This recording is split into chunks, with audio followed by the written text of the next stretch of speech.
Thursday morning, going to talk about a story we get a lot of reaction to whenever we do. This is about parking fines. Millions handed out to drivers each year by private companies. And now the body which represents private parking firms has released a new set of guidelines about how to manage them.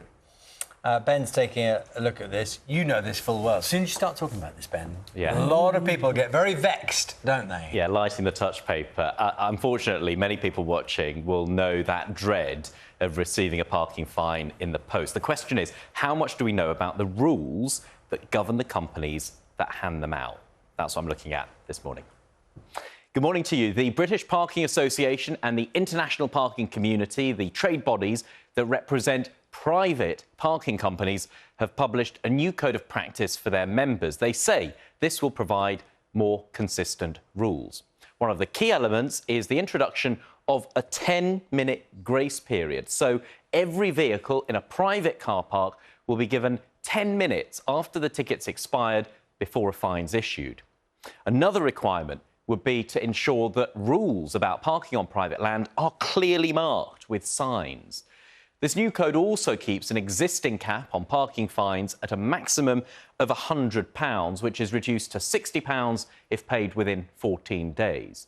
Now, these rules come into force in the autumn and firms will have until 2026 to comply. Now, actually, 5 years ago, Parliament decided the government should set up a code of practice enforced by law. But legal challenges and the election, of course, mean that hasn't yet been published. And the industry's own code, well, that doesn't go far enough for the motoring group, the RAC.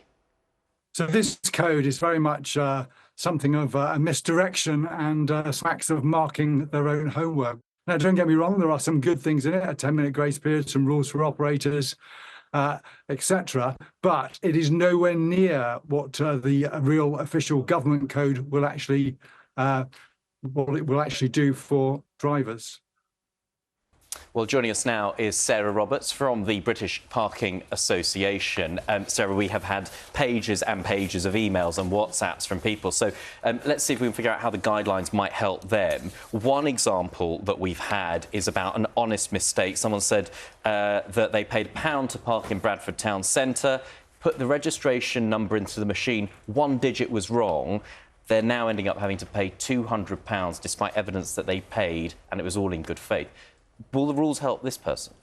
Absolutely. The sector have got together, that's the British Parking Association and the International Parking Community, to raise standards across the sector.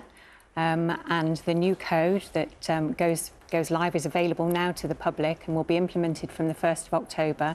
Actually brings about a lot of raising standards clauses. So there's clear signage requirements for motorists, there's a mandated 10-minute grace period, and there's also an appeals charter. And the appeals charter will specifically address the instance that you're talking about.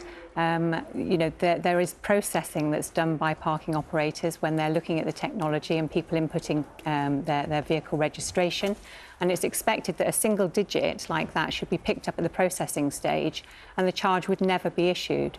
If a charge does get issued, the motorist must appeal. And this is something that we stress all the time, appeal. Did that person appeal?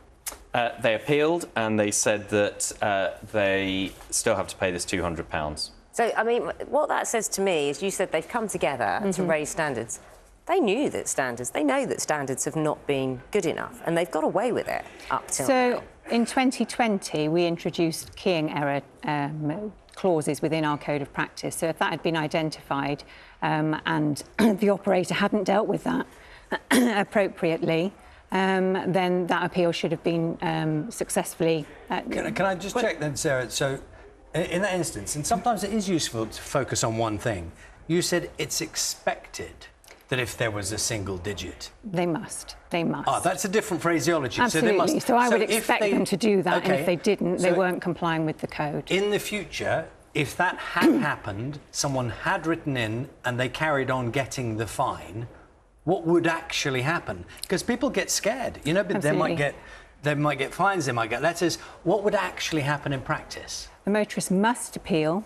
And the guidelines, the sector code that we're launching today, mandates that in certain circumstances charges must be cancelled. If that was identified, that charge must be cancelled. Or what? What if that just doesn't happen? Well, it will be cancelled. Do they get fined? Do they lose their licences? We have the sector code will have a consistent. This is a joint sanction scheme drafted by the international parking community and the BPA. We've worked together. What's the sanction?